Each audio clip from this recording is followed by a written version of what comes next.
네, 시청자 여러분 안녕하십니까? 이슈를 더 쉽게 풀어드리는 더 뉴스 시작합니다. 한동훈 법무장관의 사퇴 공방 속에 내년 총선에서 역할이 필요하다는 주장이 당내에서 또 나왔습니다. 민주당 이재명 대표는 당직 개편으로 위기 돌파에 나섰습니다. 더 정치 시간에 풀어드리겠습니다. 북한이 오늘도 단거리 탄도미사일 도발을 이어갔지요. 최근 전술핵 탄도미사일의 공중폭발과 수중폭발 실험을 잇따라 진행하면서 우리나라의 삼쪽 미사일 방어체계가 흔들리는 게 아니냐는 우려가 나오고 있습니다. 우리 군의 삼쪽 방어체계 괜찮은지 전문가와 점검해보겠습니다. 먼저 오늘의 주요 뉴스부터 보시겠습니다. 국회 법제사법위원회에서 헌법재판소가 이른바 검수완박 법안의 효력을 인정한 것과 관련한 여야 공방이 벌어졌습니다. 국민의힘은 절차적 문제에 대한 야당의 사과를 요구했고 민주당은 한동훈 장관을 향해 검찰의 수사 범위를 늘린 시행령을 폐기하라고 압박했습니다. 북한이 오늘 아침 동해상으로 단거리 탄도미사일 2발을 발사했습니다. 한미 연합 상륙훈련인 쌍용훈련과 이 항공모함의 한반도 전개 논의에 대한 반발 성격으로 풀이됩니다. 경기도 안산 다세대 주택에서 불이 나 나이지리아인 어린이 4명이 숨졌습니다. 인천 강화군 만이산에서 발생한 산불은 17시간 만인 오늘 오전에 주불 진화가 완료됐습니다. 상습적으로 마약을 투약한 혐의를 받는 배우 유아인 씨가 경찰에 출석해 조사를 받고 있습니다. 경찰은 유아인 씨를 상대로 구체적인 마약 투약 시점과 공범 여부를 집중 조사하고 있습니다. 인천공항에서 입국이 불어된 뒤 강제 송환 대기 중에 달아났던 카자흐스탄 남성이 대전에서 검거됐습니다. 경찰은 함께 도주한 카자흐스탄 10대 남성의 행방을 쫓고 있습니다. 중부와 경북 내륙에 한파주의보까지 내려졌던 반짝추위는 낮부터 풀렸습니다. 당분간 일교차가 크고 건조한 날씨가 이어질 예정이어서 화재 위험이 높습니다. 오늘 국회에서는 이른바 검수완박법에 대한 헌법재판소의 결정이 나온 뒤 처음 법무부의 현안 보고가 진행됐습니다. 한동훈 법무장관이 출석한 가운데 여야는 한 장관의 거취 그리고 검찰 수사권을 원상 복구하는 시행령을 놓고서 공방을 주고받았습니다. 국회 연결합니다. 조성호 기자. 네, 국회입니다. 네, 오늘 국회 법사위에서는 어떤 공방들이 이어졌습니까? 네, 오전에 한동훈 법무부 장관이 출석한 가운데 법무부를 상대로 현안 질의가 진행됐습니다. 2시간 넘게 이어졌고 낮 12시 반쯤에 마무리됐습니다. 앞서 한 장관은 국회에 출석하면서 헌재 결정을 존중하고 법무장관으로서 결정 취지에 맞게 법 집행을 하겠다며 말했는데요. 그러면서도 결정 내용에는 유감이라는 기존 입장을 거듭 확인했습니다. 들어보시겠습니다. 장애인이나 아동에 대한 피해를 공익고발한 사건을 경찰에서 불송치될 경우 검찰에서 아무런 스크린을 거치지 않고 사장되게 될 겁니다. 헌법재판소가 이렇게 내용에 대해서 판단하지 않고 각하해서 사실상의 면죄부를 준 것에 대단히 안타깝게 생각하고요. 현안 질의에서 야당 의원들은 한동훈 장관에게 자신이 청구한 헌법재판이 각하된 것과 관련해 사과하고 검찰 수사 범위를 늘리는 시행령을 폐기할 것을 촉구했습니다. 김승원 의원 발언 들어보시죠. 만약에 검찰에서 지금 계속 이와 같이 수사를 한다면 수사받는 사람 중에서 이 시행령 자체가 위헌이다, 위법이다 하면서 또 청구를 무효확인 청구라든가 그걸 할 가능성이 충분히 있거든요. 반면에 국민의힘은 헌재가 민형배 의원 꼼수 탈당과 안건조정위원회를 무력화한 것에 대해서 위법이라고 판단한 것과 관련해 민주당에 사과를 요청하면서 동시에 법무부 시행령의 정당성을 강조했습니다. 장동혁 의원 질의도 들어보시겠습니다. 심각한 범죄에 대해서 결국 수사하지 말라고 하는 것이고 도대체 누구를 위해서 왜 무엇 때문에 무엇이 두려워서 자꾸 시행령을 원상태로 돌리라고 하는지 국민들은 의심의 눈초리로 바라볼 수밖에 없다. 법사위에서는 국가수사본부장 임명 하루 만에 자녀 학교폭력으로 낙마한 정순신 변호사에 대한 인사검증도 도마 위에 올랐습니다. 민주당은 법무부 인사정보관리단의 검증 책임을 집중 추궁했는데요. 민주당 박주민 의원 얘기 들어보시죠. 아무런 사실도 파악하지 못했다. 이후에 인사검증 과정에서도 파악하지 못했다. 이거는 사실은 장관님이 처음에 인사정보관리단을 만들 때 보다 투명하게 만들고 보다 더 효과적으로 하겠다는 취지에 반하는 결과 아닙니까? 국민의힘과 한동훈 장관은 부실 검증보다는 검증 시스템의 문제를 부각하며 반박하는 데 주력했습니다. 들어보시죠. 만약에 이게 그 서초동 일원에서 굉장히 널리 알려진 공개의 사실이었다면 경찰 세평에도 당연히 이 문제가 들어갔겠죠. 그랬을 것 같습니다. 게다가 경찰에서는 이 검사 출신의 국수본부장 오는 거에 대해서 반대하는 사람들도 상당히 많이 있었기 때문에 이게 알려진 상황이었었다면 저는 그냥 넘어가지는 않았을 것 같습니다. 양당 상황 알아보겠습니다. 여당은 당직 인선을 추가로 발표했죠. 네, 국민의힘은 김기현 대표 체제 당직 인선을 사실상 마무리했습니다. 먼저 지난주 의원총회 추인을 받은 박대출 정책위 의장이 오늘 임명장을 받아서 공식 활동에 돌입했습니다.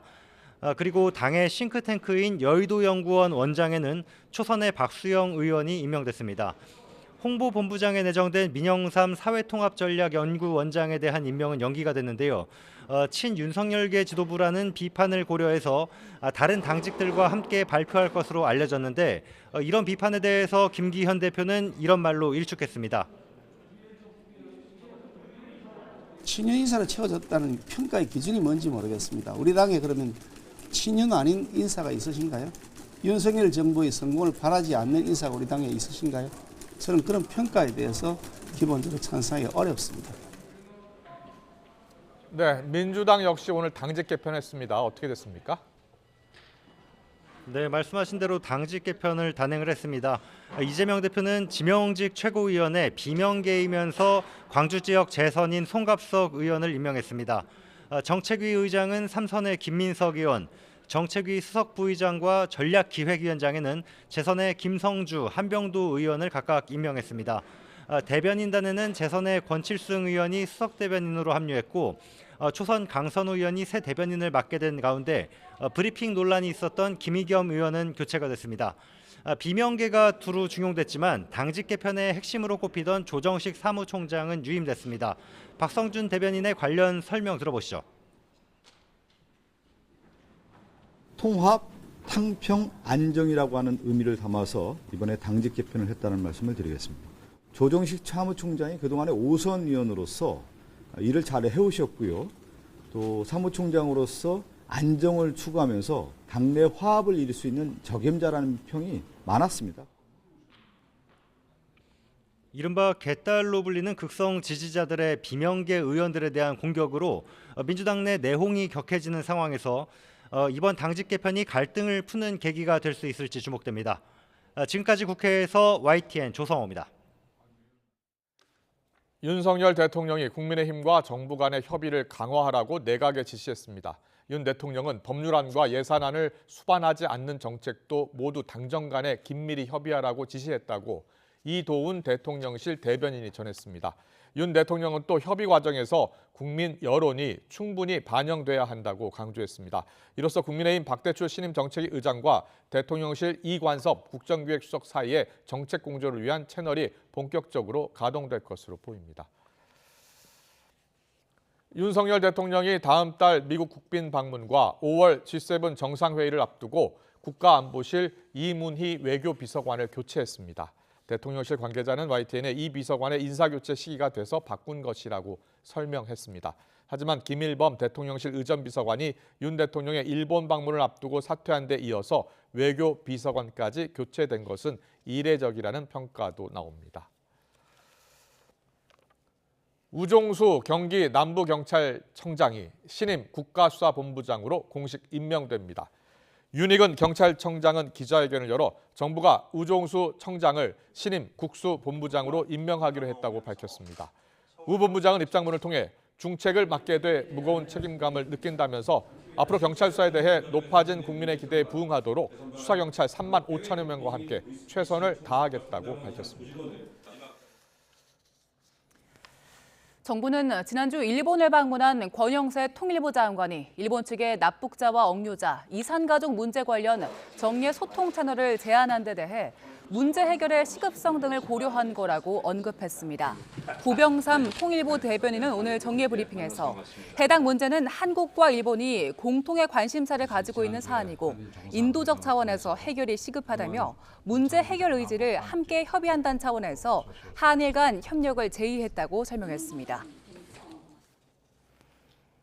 일본 국민 10명 가운데 7명은 한국 정부가 발표한 해결책으로 일제 강제동원 문제가 해결된다고 생각하지 않는 것으로 조사됐습니다. 니혼게이자이 신문은 지난 24일에서 26일 18살 이상 일본 유권자 920여 명을 대상으로 전화 여론조사한 결과 한국의 강제동원 해결책의 효과와 관련한 질문에 68%가 이같이 답했다고 보도했습니다. 반면 해결된다고 생각한다는 답변은 21%에 그쳤습니다. 앞으로 한일 관계 전망에 대해서는 56%가 변하지 않는다고 답했고 좋아진다는 답변은 35%였습니다.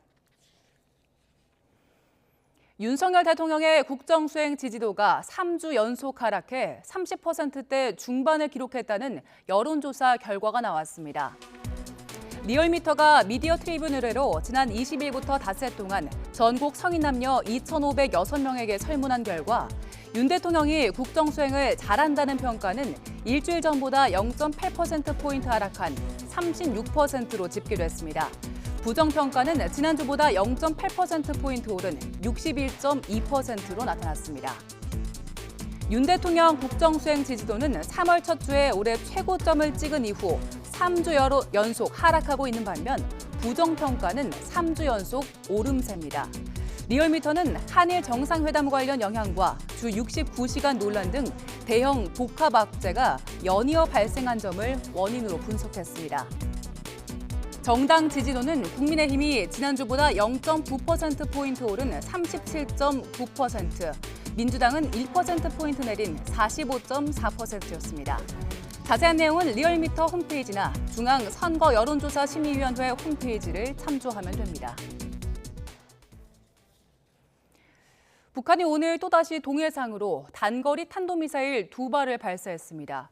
올해 들어서만 벌써 8번째 탄도미사일 발사인데요. 취재기자 연결해서 자세한 내용 알아보겠습니다. 임성재 기자.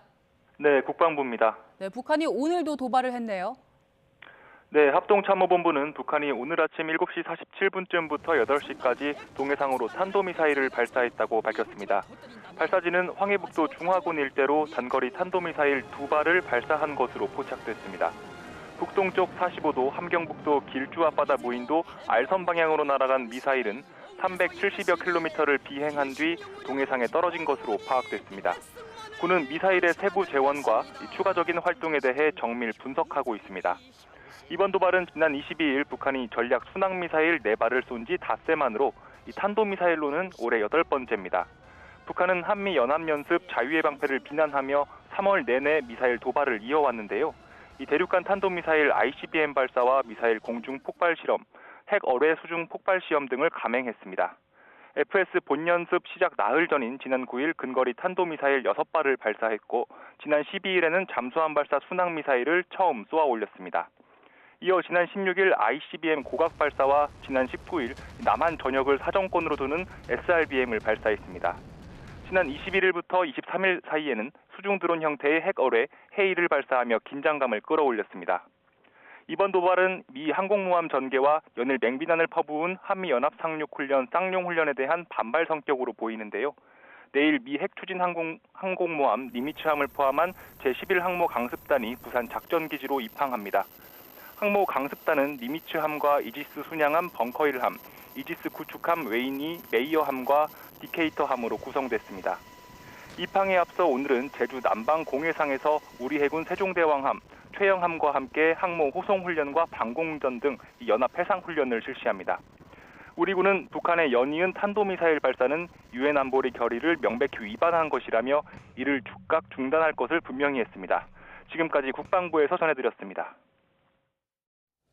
네, 지금 들으신 것처럼 북한이 오늘 또 단거리 탄도미사일 2발을 동해상으로 발사했고요. 3,370km 정도 비행한 뒤에 동해상으로 떨어졌다고 하는데 최근에 이 한미 연합 훈련 기간에 특히 북한의 도발이 많아서 걱정입니다. 네, 앞서 미사일 수중 폭발 그리고 공중 폭발 시험 등 전술 핵무기 실험도 이어가면서 북한 핵 미사일의 탐지와 요격 또 반격까지 담은 우리 군의 삼축 체계가 무력해질 수 있다 이런 우려도 나오고 있습니다.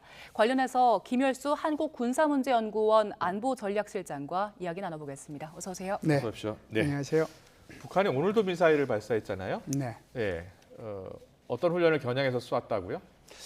지금 북한이 하고 있는 걸 보면요, 네. 예년하고 좀 많이 다른데 예. 예년에는 이제 한미 간의 연합 연습이나 훈련이 있으면 통상 이제 전후에 이렇게 예. 한 번씩 도발 정도 하고 그 뒤로는 뭐 도발을 안 했거든요. 네. 오히려 한미 훈련이 진행되는 동안에는 그냥 벙커에 이렇게 갇혀 있을 정도로 네, 네. 그 정도로 조심하고 그랬는데 작년부터 이제 분위기가 달라졌어요. 예. 이제 이것을 거꾸로 얘기하면 지금 같은 경우에는 벌써 예. 올해만 들어서도 8, 9번 넘게 이렇게 미사일을 발사를 하고 그것도 예. 아주 상상을 초월하는 미사일들을 발사하고 있지 않습니까? 그러니까요. 그 말의 의미는요. 예. 북한은 자신감이 붙었다. 한미 간에 어떤 훈련을 해도 이제는 더 이상 겁내지 않고 여기에 대응해서 우리도 훈련하겠다라고 하는 것을 보여주는 것이죠. 네. 지금 나오는 분석으로는 내일 이제 우리나라 부산으로 들어오는 이 네. 항모 강습단 이 입항을 겨냥한 도발이다라는 분석들 나오고 있잖아요. 네, 그럴 가능성은 있죠. 지금 이제 니미츠 항공모함이요, 남중국해와 동중국해를 거쳐서 지금 현재는 어디냐면은 제주도 남방 공해상에서 우리 한미 간에 그쪽을 운행하고 있는데 한미 간에 이미 훈련은 이제 시작이 됐고요. 네. 아마 이런 속도로 가면 내일 오전 정도 되면 부산에 입항하지 않겠는가. 네. 아마 이제 일일이 1대1 조응 개념으로 이제 북한이 이번에 한미연합훈련에 대응하는 걸 보면 네, 예. 아마 오늘 그렇게 이 SRBM을 발사한 것도 예. 지금 네. 앵커님께서 질문하신 것처럼 예. 이런 니미츠 그 항공모함이 우리 한반도로 진입해 들어오는 것을 가정을 해서 또는 이제 뭐 내일부터 이제 이루어지는 여러 가지 훈련 이런 네. 것들을 가정을 해서 여기에 대응한다는 차원에서 SRBM을 발사했다라고 볼 수도 있죠. 내일 부산에 들어오는 이 니미츠함이 네. 떠다니는 군사기지라고 불리더라고요. 네. 어떤 겁니까? 항공모함이라고 하는 것이 통상 우리가 생각하면요, 항공모함 이제 눈에 보이는 항공모함 한 척만 생각하는데요. 네. 항공모함이 움직이면은 제일 앞에 전략 잠수함이 움직이고요. 그 뒤로는 이제 호위함, 구축함, 그다음에 항공모함, 다시 뒤에 군수지원함, 다시 제일 뒤에 전략 잠수함.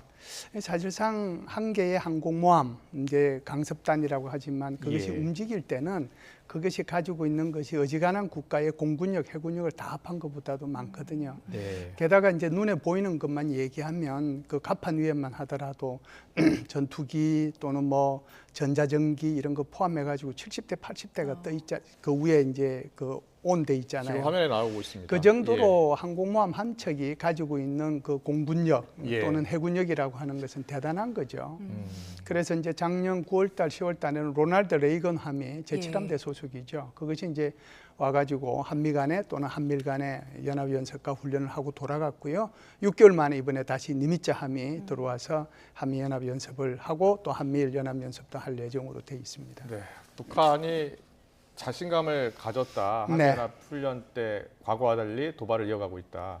근데 최근에 이제 한미 연합 훈련이 3월 13일 시작됐는데 네. 그 즈음에서 그리고 오늘까지 계속 도발을 이어가고 있잖아요. 그렇죠. 여러 무기를 쏘고 있습니다. 네. 어떤 무기가 가장 주목되고 있습니까? 이제 아무래도 최근에 이제 쏜 무기들 중에서 네. 가장 이제 관심 깊게 봐야 될 것은 이것이 지금 그냥 단순히 무슨 훈련을 했거나 시험을 했거나 시험 사격을 한 그런 정도가 아니고 예, 예.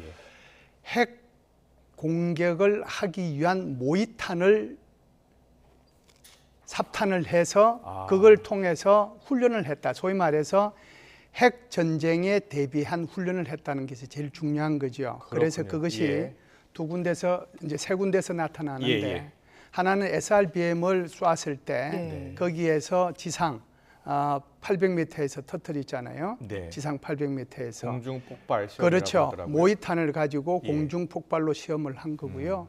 두 번째 이제 우리가 관심 깊게 봐야 될 것은 헤일이라고 하는 거. 예. 그러니까 수중 무인 공격 핵 잠수정이잖아요. 네, 네. 그래서 이것이 이제 특정한 그 해안이나 또는 함정에 가서 그것이 이제 폭발을 하게 되면 거기서 방사능 해일이 일어나서 이제 함정을 무너뜨리게 되고 그 해일로 인해서 그 부두 전체를 일정 기간 동안 사용하지 못하도록 하는 거거든요. 네네. 그러니까 이제 그것이 이제 또 무서운 거고요. 예. 세 번째는 이제 북한이 그 전략 순항 미사일을 4발을 쏘았잖아요. 네네. 그러니까 화살 1 2발을 쏘고 화살 2 2발을 쏘았는데 네네. 그 2발을 쏜 게 각각 1,500km, 1,800km를 팔자형으로 움직인 다음에 목표 지점에 터졌을 때 네. 그 중에 각각 한 발씩 화살 1, 화살 2 각각 한 발씩 이 공중에서 이거는 600m인가요? 공중에서 터뜨렸잖아요. 그 공중에서 터뜨린 것도 이것도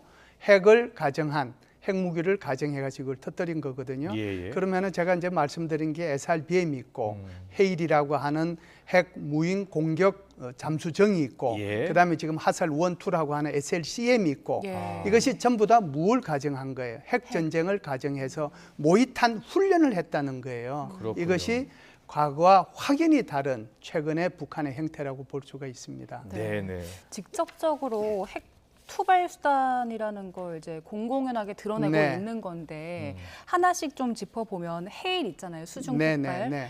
그 기술력은 어느 정도로 평가하세요? 이제 우리가 정확하게 북한이 이제 말한 것에 의존할 수밖에 없고 이제 그것이 더 정확하게 이제 하려고 하면은 정부 당국에서 철저하게 이제 분석이 좀 이루어져야 되잖아요. 예. 그럼에도 불구하고 북한이 공개한 것을 보면 예. 그 자체로도 굉장히 이제 의미가 있다라고 보는데 이것은 이제 러시아의 그 포세이돈이라고 하는 그 핵 추진 공격 잠수정하고는 이제 좀 뭐 길이도 뭐 짧을 거고 구경도 짧을 거지만 그것이 이제 폭발하는 장면을 우리가 화면으로 봤잖아요. 네. 그런 걸 보면 이거 자체가 어느 정도의 위력을 가지고 있는지를 보여주는 거거든요. 그래서 그 폭발하는 장면 그것만 봐가지고는 그는 재래식 폭약이란 말이죠. 재래식 폭약. 재래식 폭약을 통해 가지고 저게 이제 수중으로 이렇게 튀어오르는 것을 보여준 건데 물이 저것만 가지고도 이제 함정을 이제 뒤엎을 수 있는 거죠. 뒤엎을 수 있는 거고 그리고 항구로는 이제 쓰나미가 이제 생기는 거니까 해일이 생기는 거죠. 그 해일이 생기면 거기에 방사능이 전부 다 오염이 되면 항구나 함정이나 아무것도 사용을 하지 못하게 되잖아요. 예. 그러니까 북한은 지금 재래식 무기를 가지고 저걸 시험을 한 거예요. 네. 근데 실제로 이제 핵무기를 가지고 시험을 안 했기 때문에 우리가 어느 정도인지 이것을 이제 추정할 수밖에 없는데 저 자체로도 굉장히 의미 있는 북한으로서는 실험을 했고 어떤 성과를 거두었다. 그래서 여기에 대한 대비도 우리는 좀 필요하지 않는가 이런 생각을 합니다. 네. 자, 그러면 우리 군의 대응 체계 우리가 삼축 체계라고 합니다. 네네. 저기 쏘기 전에 일단 탐지를 해야 되고요. 그리고 원점 사격도 해야 되고 또 반격도 해야 되잖아요. 그런데 이 삼축 체계가 제대로 작동하지 않을 수 있다. 이렇게 네. 언제 어디서든지 쏠 수 있고 수중 발사까지 한다면은요. 어떻게 대응해야 되겠습니까? 지금 가능합니까? 제일 이제 중요한 말씀을 하셨는데요. 예. 근데 사실상 북한이 이런 무기 체계들을 쏘기 전에 네. 우리가 가서 미리 이제 그것을 타격하는 것을 킬체인이라고 그러잖아요. 예. 그리고 킬체인을 했음에도 불구하고 살아남는 미사일들이 우리 쪽으로 날아올 수 있지 않습니까? 예. 그것을 이제 요격하는 것을 우리는 KAMD라고 그러고요. 예. 네. 그런 상황에서 북한의 주의부를 포함해가지고 이것을 좀 절멸시켜야 되겠다라고 하는 것이 이제 KMPR이라고 하는 개념인데 네. 한국은 이 삼축 체제를 이제 지금 발전시키고 있죠. 예. 그러려고 하면은 제일 중요한 것이 탐지하는 거잖아요. 네. 찾아내는 건데 아직까지 한국은 그 우리 독자 위성은 없잖아요. 군사위성 없죠. 군사 위성 없잖아요. 물론 이제 다른 여러 가지 다양한 수단들이 있고 그것을 획득하는 것을 한국 죄송합니다. 예. 한국군이 가지고 있는 첩보 수단뿐만이 아니고 미국이 가지고 있는 정보 수단을 다 활용을 해서 네. 그걸 탐지를 하지만 북한이 이 탐지를 피하기 위해서 굉장히 노력하거든요. 탐지를 피해야 자기네들이 살아날 수 그러니까요. 있으니까. 예. 그러니까 어디서 쏩니까? 저수지에서도 쏘고 또 기차 위에서도 쏘고 네. 절벽 위에서도 쏘고 땅속에도 사일로 비슷한 데서도 예. 쏘고 이건 뭐예요? 그만큼 찾아내기 힘들도록 만들기 위한 거거든요. 네. 게다가 또 물속에서도 가가지고 쏘고 그러기 때문에 사전 탐지가 안 되면 요격을 해야 되는데요. 네, 예. 사전 탐지도 요격이 가능합니까? 우선 사전 탐지도 힘들고요. 예. 이제 요격은 일단 보이면은 요격은 할 수 있지만 물속에서 들어오는 해일 같은 경우에는 그것을 탐지해내기가 어렵고요. 네. 게다가 이제 순항 미사일 같은 경우는 아주 수면에 가까이 붙어서 오기 때문에 레이더도 이것도 이제 한계가 있는 거거든요. 네. 그렇기 때문에 여기에 대한 이제 보완을 어떻게 할 것이냐 하는 것이 첫 번째고요. 예. 두 번째는 이제는 좀 더 발상의 전환을 해야 되지 않겠느냐. 북한이 이제 핵 전쟁을 아직도 안 했고 핵 전쟁을 이제 억제해 왔다는 차원에서 우리의 한미 간의 억제력은 발휘를 해온 건 사실입니다. 예, 그런데 지금 북한이 하고 있는 이 행동들을 보면 이게 모의 훈련에서 작전으로 넘어가면은 이게 핵 전쟁이 되는 거거든요. 예. 그러려고 하면은 지금 여기에 대비해서 우리가 가질 수 있는 게 뭐겠는가? 결국은 핵에는 핵으로밖에 할 수 없지 않느냐? 그러려고 하면 지금 우리 한국 사회에서 여러 가지 이제 여론들이 있지 않습니까? 우리 스스로가 핵무장해야 된다. 미국의 전술 핵무기가 재배치돼야 된다. 미국의 전술 핵무기가 재배치되는데 우리의 주권이 어느 정도 작동할 수 있는 나토식 핵 공유 정책을 추진해야 된다. 이런 여러 가지 대안들이 나오고 있거든요. 예. 그래서 이 대안들을 이제는 무시해야 될 것이 아니고요. 정말 심층적으로 검토를 하고 고민해야 됩니다. 그래서 미국의 상원의 외교위원회 그 간사라고 하시는 분도 이제는 한국의 전술 핵무기 재배치를 검토해야 될 때가 됐다라고 얘기하는 것도 바로 이런 북한의 위협이 너무 고도화되고 있다는 사실 때문에 그런 거거든요. 그렇군요. 그래서 예. 여기에 대한 고민이 필요한 그런 시점입니다. 네. 그 우리도 핵 무장을 해야 한다라는 의견들, 주장들은 네. 좀 계속해서 나오긴 했었지만 직접적으로 수면 위로 올라온 적은 없었잖아요. 지금 미국 측과 함께 뭐 공동 대응해서 논의하고 있는 바가 있습니까? 지금은 이제 계속해서 얘기하고 있는 것은 아무래도 그 확장 억제 이걸 갖다가 어떻게 실효성 있게 하며 그 실효성 있게 하기 위해서 미국의 전략 자산이 마치 한국에 있는 것처럼 이렇게 하는 것이 우리의 그 확장 억제력을 좀 높이는 게 아니냐. 그러면서도 핵무기 운용과 관련해서 기획과 계획 단계에서 한국이 적극적으로 참여해서 하는 것이 어떻겠느냐. 이 정도 수준이거든요. 네. 기본적으로 바이든 행정부의 스탠스가 이렇습니다. 그 바이든 행정부는 이 핵무기의 확산에 대해서 공화당 정부하고는 기본적으로 정책 기조가 달라요. 예. 그렇기 때문에 지금 바이든 행정부는 조금 이제 이 부분에 대해서 아무래도 좀 수세적인 그런 입장이 있는 거고요. 그럼에도 불구하고 이런 상태가 계속이 되면 계속해서 우리 국민들은 불안해질 수밖에 없기 때문에 4월 달에 대통령께서 바이든 대통령을 만나면 이 부분에 대해서 조금 더 진전된 그런 얘기를 좀 할 필요는 있지 않는가 이런 개인적인 생각을 합니다. 알겠습니다. 마지막으로요. 한미 연합 훈련도 조금 이제 북한의 무기 개발 수준에 따라서 대응을 좀 달리해야 될 것 같은데 일단 쌍용 훈련이요. 한미 연합 상륙 훈련이라고 하더라고요. 어떤 훈련이고요? 북한이 왜 이 훈련에 대해서 민감하게 반응하는 겁니까? 상륙 훈련하면 생각나는 게 아마 우리 좀 연세 있는 분들은 두 가지가 아마 생각이 날 겁니다. 하나는 인천 상륙 작전이 생각이 날 거고요. 하나는 2차 세계대전 때 노르만디 상륙 작전이 생각날 거예요. 그 상륙 작전이라고 하는 것은 전세를 일거에 뒤엎을 수 있는 그런 작전이 상륙 작전이거든요. 그런데 이제 지금 우리가 처음으로 이제 한 5년 만에 4단급 이제 쌍용 훈련, 상륙 훈련 명칭을 쌍용 훈련이라고 하는데 그걸 하지 않습니까? 그러면은 우리가 어디로 상륙을 할지 여기에 대해서 북한이 굉장히 고민을 하는데요.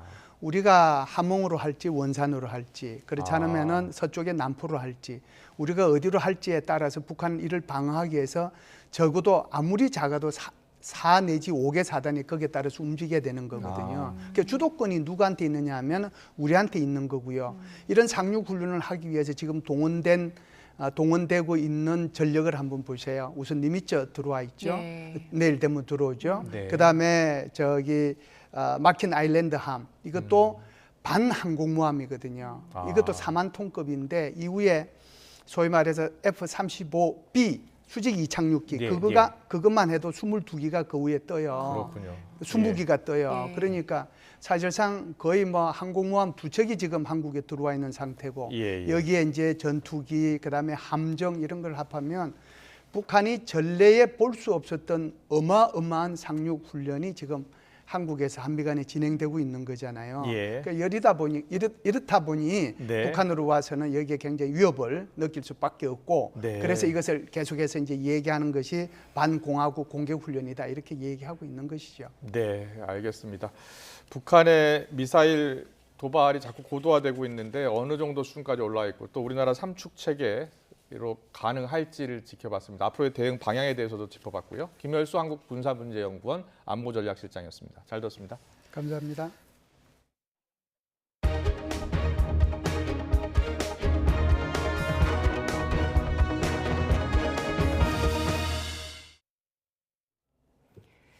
이 년 동안 여러 종류의 마약을 상습 투약한 혐의를 받는 배우 유아인 씨가 피의자 신분으로 경찰에 출석했습니다. 경찰은 유아인 씨를 상대로 구체적인 투약 경위를 조사한 뒤에 신변 처리 방안을 결정할 계획입니다. 취재 기자 연결합니다. 김다연 기자. 네, 사회일부입니다. 네, 지금 유아인 씨 조사가 계속 진행되고 있는 겁니까?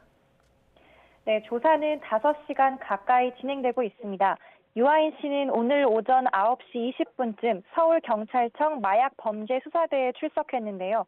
출석 당시 취재진의 질문엔 별다른 답을 하지 않은 채 조사실로 향했습니다. 배우 유아인 씨는 재작년부터 지난해까지 2년 동안 프로포폴을 100차례 이상 투약한 혐의를 받습니다. 이 밖에 대마와 코카인, 케타민 성분도 소변과 모발 검사에서 검출된 것으로 파악됐습니다. 유아인 씨의 마약 투약 사실이 알려진 건 지난해 식품의약품안전처가 프로포폴 처방 횟수가 지나치게 많은 50여 명을 추려 경찰에 수사를 의뢰하면서부터였습니다. 이 명단에 유아인 씨가 포함되면서 경찰은 지난달 초 미국 여행을 마치고 입국한 유아인 씨의 소변과 모발을 채취해 국립과학수사연구원에 감정을 의뢰했습니다. 그 결과 프로포폴뿐만 아니라 대마와 코카인, 케타민 등 마약류 4종이 검출됐고 경찰은 프로포폴을 처방한 걸로 의심되는 병원과 유아인 씨 자택 등을 압수수색하는 등 강제 수사에 돌입했습니다. 앞서 경찰은 지난주 금요일이었던 24일 유아인 씨를 소환해 조사할 계획이었는데요. 그러나 유아인 씨 측이 언론에 일정이 공개돼 사실상 공개 소환이라며 출석 연기를 요청하면서 오늘 처음 피의자 신분으로 조사를 받게 된 겁니다. 오늘 조사에서는 프로포폴을 과다하게 투약한 경위와 함께 다른 마약을 투약한 정확한 시기와 입수 경로, 또 공범 여부에 대한 추궁이 집중적으로 이뤄질 전망입니다. 경찰은 오늘 조사를 통해 혐의가 성립하는지 종합적으로 분석한 뒤에 구속영장 신청 여부를 판단할 계획인데요. 의료진에게는 치료가 아닌 다른 목적으로 처방했는지 등을 따져 의료법 위반 혐의를 적용하는 방안도 검토하고 있습니다. 지금까지 사회일부에서 전해드렸습니다. 서울 강남 등 대도시 클럽에 마약류를 유통한 일당이 경찰에 붙잡혔습니다. 부산경찰청 강력범죄수사대는 마약류를 밀반입해 판매하고 투약한 혐의로 강남 클럽 직원 출신인 유통총책 등 66명을 붙잡아 11명을 구속했다고 밝혔습니다.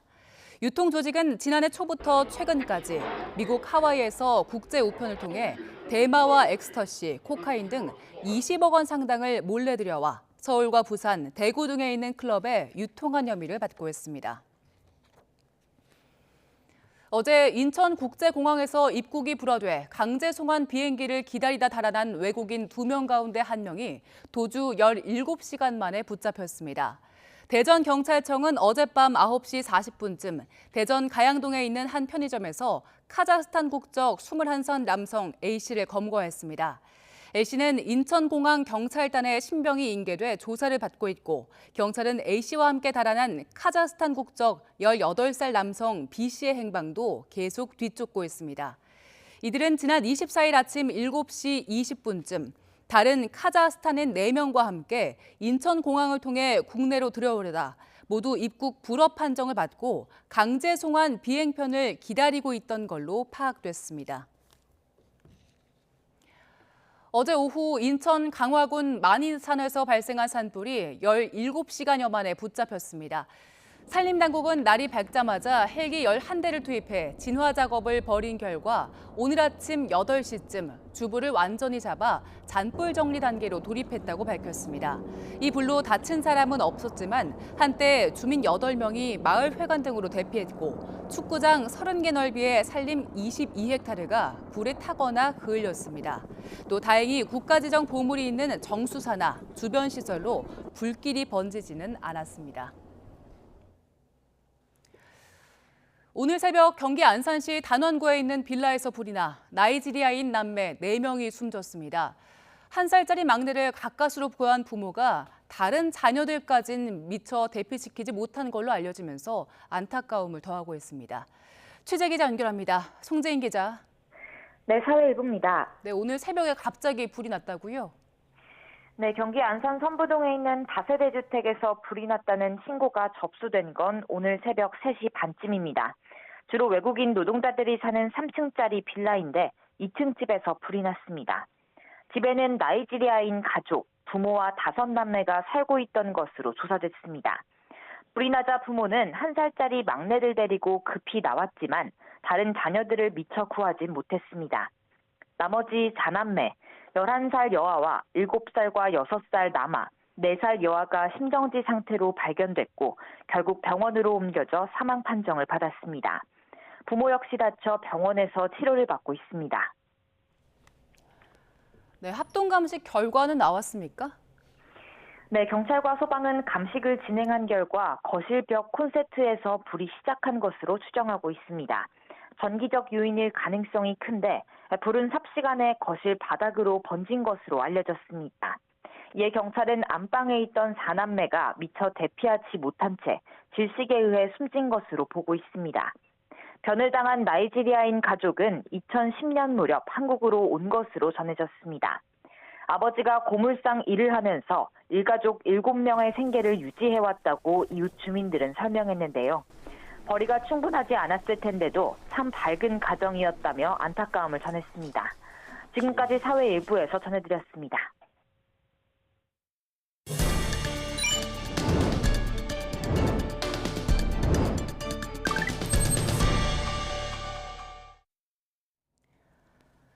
주말 동안 벚꽃 보러 다녀온 분들 많으시지요? 어디에 있든 꽃은 꽃일 뿐이지만 벚꽃을 즐기면서도 우리나라 벚꽃 명소의 대부분의 벚나무가 일본에서 왔다는 사실을 알게 되면 불편한 마음이 들기도 하는데요. 진해 유명한 벚꽃길의 벚나무를 전수조사했더니 96%가 일본 왕벚나무인 소메이 요시노로 파악됐습니다. 여좌천은 99.7%, 경화역은 91.9%가, 또 중원서로는 100%가 일본의 왕벚나무였습니다. 진해 한국 자상종인 올벚나무와 잔털벚나무가 있긴 했지만 7그루에 불과했고요. 우리 특산종인 제주 왕벚나무는 한 그루도 없었습니다. 서울 여의도의 윤중로도 벚꽃이 예쁘기로 유명하죠. 그런데 여기도 대부분이 일본의 벚나무였습니다. 국회 벚나무류의 90.4%, 그리고 여의서로는 96.4%가 소메이 요시노 벚나무였고요. 역시 우리나라 특산 벚나무류인 제주 왕벚나무는 한 그루도 없었습니다. 우리나라의 자생 왕벚나무를 보급할 목적으로 왕벗 프로젝트 2050이란 단체가 지난해 설립됐는데요. 이 단체는 이순신 장군의 얼을 기리는 행사인 군항제를 일본 벚나무 개화기에 맞춰 열어야 하는지 고민할 필요가 있다는 의견을 냈기도 했고요. 또 벚꽃 명소에 토종 벚꽃나무가 한 그루도 없다면서 안타까움을 표하기도 했습니다. 지금은 이렇게 제주 왕벚나무, 또 일본 왕벚나무로 구분을 하고 있지만 왕벚나무의 원산지를 두고 논쟁이 일기도 했습니다. 우리나라 학자들은 지난 1908년 프랑스인 에밀 타케 신부가 한라산에서 왕벚나무 자생지를 확인한 뒤 왕벚나무가 제주에서 일본으로 건너갔다고 주장했고요. 반면 일본 학자들은 수백 년 전부터 일본에 자생했다는 입장인데요. 이후 국립수목원은 DNA 연구를 진행했고 제주 왕벚나무와 일본 왕벚나무가 서로 다른 종이라고 구분을 했습니다. 제주의 왕벚나무는 모계가 올벚나무, 또 북에는 산벚나무고 일본의 소메이 요시노는 올벚나무가 엄마, 모계인 점은 같지만 두 개가 오오시마 벚나무라고 밝혔는데요. 이 같은 발표에도 원조 벚나무 논란은 여전히 진행 중입니다. 왕버 프로젝트는 우리의 제주 왕벚나무를 널리 심고 보존할 필요가 있다고 강조했는데요. 특히 수명이 다한 일본 왕벚나무를 제주 왕벚나무로 바꿔 심어야 한다고 주장합니다. 소메이 요시노의 수명은 60년에서 80년 정도여서 지난 1960년대에 심은 나무들은 교체 시기가 가까워지고 있습니다. 또 제주 왕벚나무를 식물 자원으로 활용할 수도 있습니다. 나고야 의정서는 특정 국가의 생물 유전 자원을 이용하기 위해서는 이익의 일부를 공유하게 하고 있습니다. 전문가들은 제주 왕벚나무가 우리의 특산종인 만큼 개량과 자원화가 이뤄진다면 오히려 우리도 로열티를 지급받을 수 있는 기회가 될 수 있다고 밝혔는데요. 우리 토종 벚나무, 제주 왕벚나무를 널리 알리고 잘 활용할 방안을 정부와 지자체 차원에서도 고민할 필요가 있어 보입니다. 구현모 대표의 연임 도전 선언과 중도 하차, 그리고 구원투수로 등판한 윤경림 KT 사장마저 대표이사 후보에서 사퇴했습니다. 수장 선임이 또다시 지연되면서 혼돈에 빠진 KT가 내일 긴급 이사회를 갖고 사퇴 수습에 나섭니다. 이승윤 기자입니다. 지난 2017년 KT가 추진하던 VR 가상현실 사업에 총대를 맸던 윤경림 KT 차기 대표이사 후보. 일반 시민이 VR에 대한 서비스 인지도를 제고를 하고 참여하는 업체들 간의 협력과 소통과 사업 공동 추진을 통해서 산업의 경쟁력이 강화되고 활성화될 것으로 기대를 하고 있습니다. 연임 도전을 선언했다가 중도 하차한 구현모 대표를 대신해 이번엔 KT 경영에 총대를 맬 것으로 기대를 모았습니다. 하지만 국민연금을 내세운 정부 압박에 결국 대표이사 후보직을 공식 사퇴했습니다. 윤 후보는 주요 이해관계자들의 기대 수준을 넘어서는 지배구조 개선을 통해 새로운 CEO가 선출되는 것이 가장 바람직하다고 판단했다고 밝혔습니다. KT는 조기 경영 안정화를 위해 최선을 다하겠다고 밝혔지만 이미 연말에 이루어졌어야 할 임원 인사도 지연되는 등 재계순위 12위 KT 내부는 리더십 부재로 인해 혼돈의 수렁으로 빠져들고 있습니다. 실제로 윤 후보 사퇴의 공식 확정으로 서창석 네트워크 부문장과 송경민 경영 안정화 TF장의 사내이사 후보 자격도 자동 폐기됐습니다. 정부가 통신시장 경쟁 활성화를 촉구하며 드라이브를 걸고 있는 가운데 최근 거세진 AI 열풍에 디지털 전환 사업이 산적한 상황에서 중대한 사업 결정을 내리기 어려운 구조가 장기화하고 있습니다. KT 이사진은 긴급 이사회를 열어 윤 후보 사퇴에 따른 공백을 메울 대표이사 직무대리 결정 등 사후 대응 방안을 논의할 예정입니다. 직무대리는 직제상 박종욱 경영기획본부장이 맡을 것으로 예상됩니다. YTN 이승윤입니다. 이정식 고용노동부 장관이 공짜 노동을 부르는 근로시간 위반 및 임금체불 문제와 정당한 휴가 및 휴직을 막는 잘못된 기업 문화를 강력하게 단속하라고 지시했습니다. 이 장관은 오늘 정책 점검 회의에서 근로시간 제도 개편과 저출산 대책 마련 과정에서 잘못된 기업 문화에 대한 청년 등 국민의 우려를 다시 한번 확인했고 의식과 관행의 개선이 동반되어야만 제도 개선의 취지가 셀 수 있다며 이같이 밝혔습니다. 특히 온라인 신고센터에 접수된 근로시간 관련 사건에 대한 감독을 조속히 실시하고 빠른 시간 안에 전방위적인 장시간 근로감독에 착수하라고 지시했습니다. 새학기부터 시작한 늘봄학교 운영을 두고 불만의 목소리가 터져나오고 있습니다. 교사와 돌봄 전담사 그리고 학부모까지 땜질 운영, 졸속 운영이라고 비판하고 나섰습니다. 장하영 기자입니다. 그럼 오늘 퇴근 전에 내가 설계를 먼저 보고 싶은데 제가 5시엔 초등학교에 다니는 아이를 좀 데리러 가야 해서 초등학생들을 8시까지 잘 돌봐줄 수 있는 방책을 마련하라. 윤석열 정부의 국정과제인 초등 전일제 학교. 교육부가 늘봄학교라는 이름으로 새학기부터 전국 214개 학교에서 시범 운영 중입니다. 하지만 시작 전부터 우려의 목소리가 나왔습니다. 새학기 일주일 전까지 해당 학교 교사들조차 시범 학교인 줄 모를 정도로 너무 급히 추진하는 바람에 공간도 인력도 역부족이었습니다.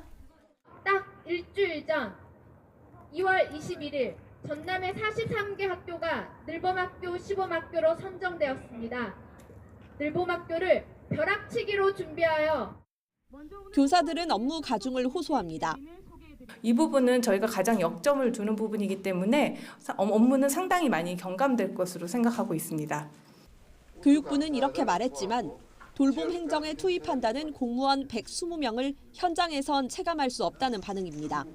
늘봄학교 부장이라는 듣도 보도 못한 새로운 보직을 만들어 탄력 근무제를 적용해주겠다고 합니다. 교사가 퇴근 시간 이후에 운영될 방과후 프로그램과 저녁 돌봄 업무를 담당하게 하기 위해서입니다. 직접 아이를 맡아 돌보는 돌봄 전담사들의 시름도 큽니다.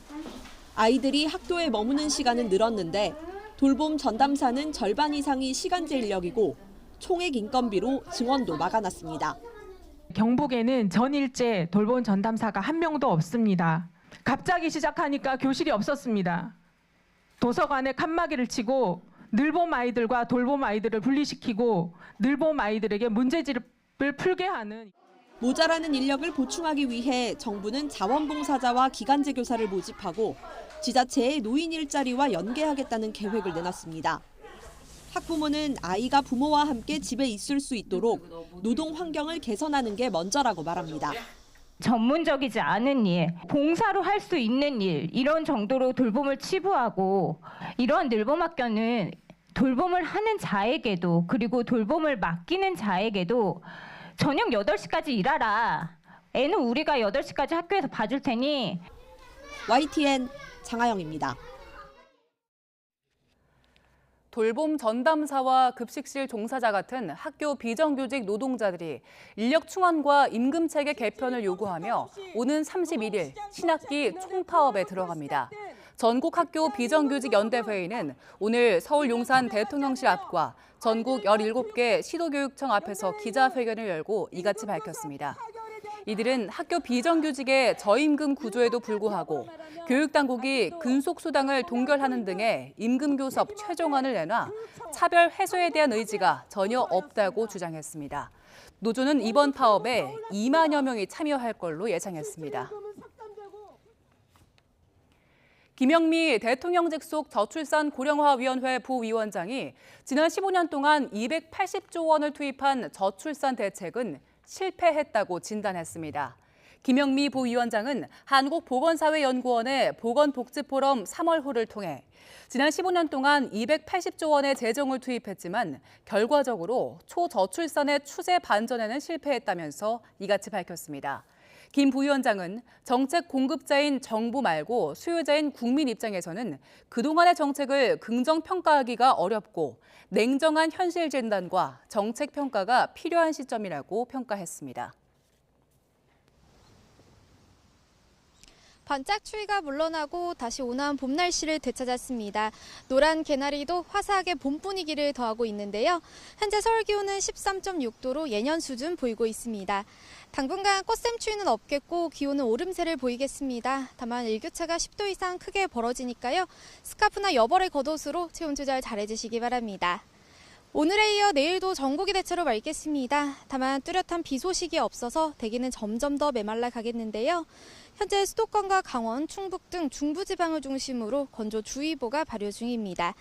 최근 화재 사고가 빈번하게 발생하고 있는 만큼 불씨 관리 철저히 해주시기 바랍니다. 내일 아침에는 다소 쌀쌀하겠지만 대체로 오늘보다 높은 기온을 보이겠습니다. 서울 4도, 대전 2도, 광주와 대구 4도가 예상됩니다.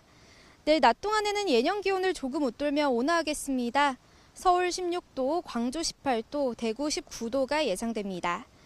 기온은 갈수록 상승세를 보이며 나날이 봄 기운이 짙어지겠고요.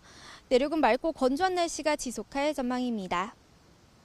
오늘은 대기질이 양호하지만 내일은 대기가 정체되고 중국발 스모그가 유입되면서 서쪽 지방을 중심으로 공기가 탁해지겠습니다.